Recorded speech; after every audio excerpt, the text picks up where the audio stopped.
Dear Diary, ang tagal na rin ng panahon na hindi ko pa alam kung sino ako. Panahon na nakakulong ako sa nakaraan ko. Ang dami nangyari naging dahilan kung bakit ganito na ako ngayon. Ako na malaya na sa nakaraan ko.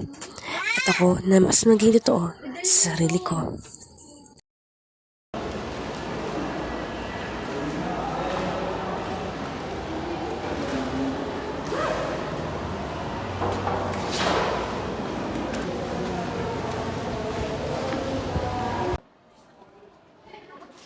Ay, bukas na lang.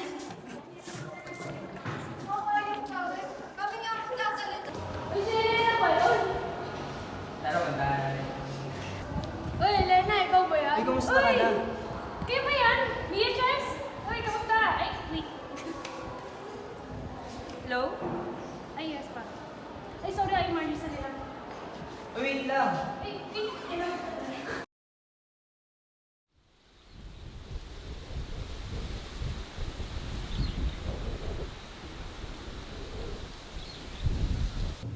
Wait mo kayo magpagda? Hindi ko lang alam. Bugsa ka, no? Bugsa ka kasi, bobo ka eh. Wala ka kasi. Matipid lang natin yung weights natin. Oo nga. Sige, tara na. Kayo naman natin.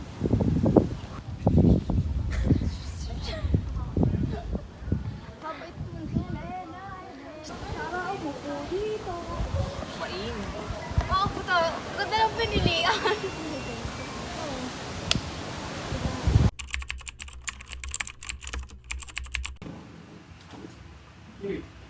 Charles, tapos ka na? Okay, parang... Dahil pwede tulungan si Charles para tapos ka. Thank you. Ikaw, Mia, tapos ka na dyan? Gusto mo tulungan na?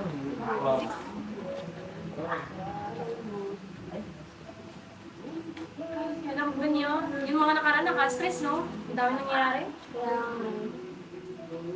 Ikaw, yung course mo, gusto mo ka talaga? Hindi nga, hindi na sinudong ko yun. Sobrang dami nangyayari, no? Ako naman sa bahay, nakaka-stress yung mga papa ko. Laging get sa akin, ginagawa kong best ko. Tapos ganun siya sa akin. Hindi ko wala yung gagawin ko. Hindi na ako mapukas. Ayan, ayan. Sana. Okay lang yan, nandito lang ako para sa'yo. Group hug.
mga grade mo. Ang dami mong baksak. Sinasayang mo lang ang pinag-aaral ko sa'yo. Mabuti pang huminto ka na lang. Tayo, wag po. Bahala kayong dalawa. Tayo, tubig na ba? Ay, salamat na. Morena. Dito na po ako. Kala mo ba ganun na lang yon? Puro kahiyan ang dinadala mo sa pamilya natin. Di mo gayahin ang ate mo. Magaling. Mabuti pang huminto ka na lang. Dapat lang ganun. Simula yung dumating si mama. Gaganon ka na. Pag ginagawa mo, best ko eh. Lagi lang ba kayo mali? Paano naman? Paano naman ganun? Bahala kayo.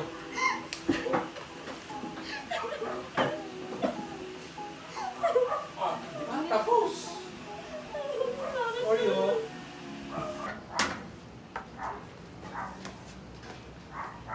Anak, pwede ba kitang makausap? Sige pa. Gusto ko lang sana humingi ng tawad sa mga nagawa ko. Simula nung mamatay ang nanay mo, sa'yo ko na binuhos ang lungkot na nararamdaman ko. Sana mapatawad mo ako. Pa, okay lang po. Naintindihan ko naman. Saka ano man ginawa mo sa akin, papa pa rin kita. Pa, matagal na din kitang pinatawad. Sorry din kasi masyado akong pride. Sana patawad mo din niyo ako.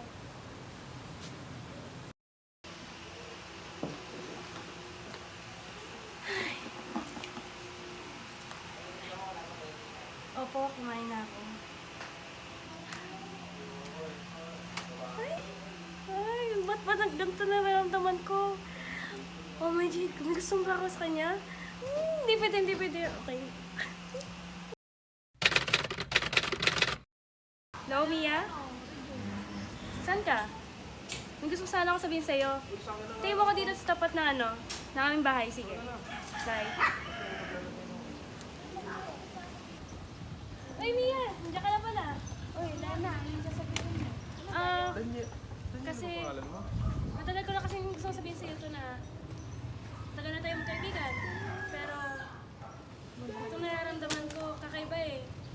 Hindi kaibigan yung turing ko sa'yo. Dala lang tatawag ko. Mia, gusto kita. Mahal na mahal kita. Lana, pasensya na. Nagkakaibigan lang talaga. Good morning po, sir. Morning. Thank you. Mag-a-apply sana po ako ng Pride Club. Gusto ko po talaga to. Parang total yung passion ko po. Saka po para po masulat ko po yung aking mga about life ko po. Tapos yung mga nangyayari sa world. Can I see your work?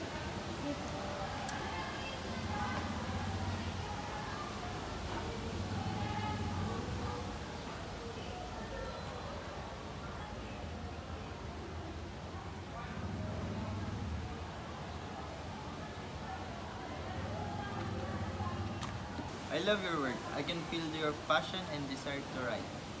So, tatawagin ka na lang namin if na-process na lahat ng needs. Sige po, thank you po sir. Thank you po. Ay, sana talaga makasali ako sa writing club. Gusto ko talaga yung pinaka pangarap ko sa buhay ko. Lord, please.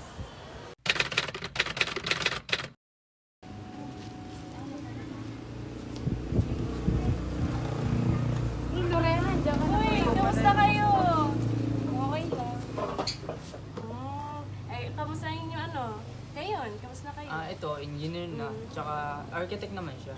At ikaw kasal lang. Kailan? Atawa naman. Siguro Kailan ka next ba- month. Kailan ka ba mag-asawa? Ay, hindi ko pa sure kasi focus ako sa aking mga goals ko ngayon. So, Ay. anong pinag-aabalan mo? Ina-publish na ako ng books. Ito.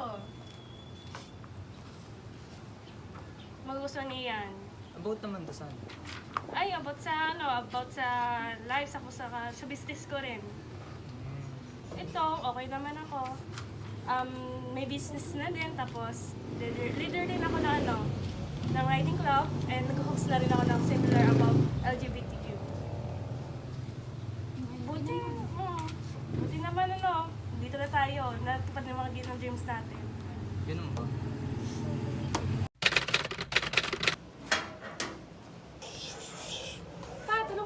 Oh, nandiyan ka na pala. Uy, Ellen. Ay, ate! Kamusta nga pala yung business mo tsaka yung pinapublish mong libro? Ay, okay naman. Saka pa, alam mo ba ga, nagsulat ulit ako ng bagong book. Talaga, alam mo ba, binabasa na ng mga kaibigan ko yung book na pinublish mo. Nagustuhan nila. Mabuti naman. About saan ba yung ginawa mong libro na yun? About sa life. Life na nangyari sa akin, sa atin lahat. Ah?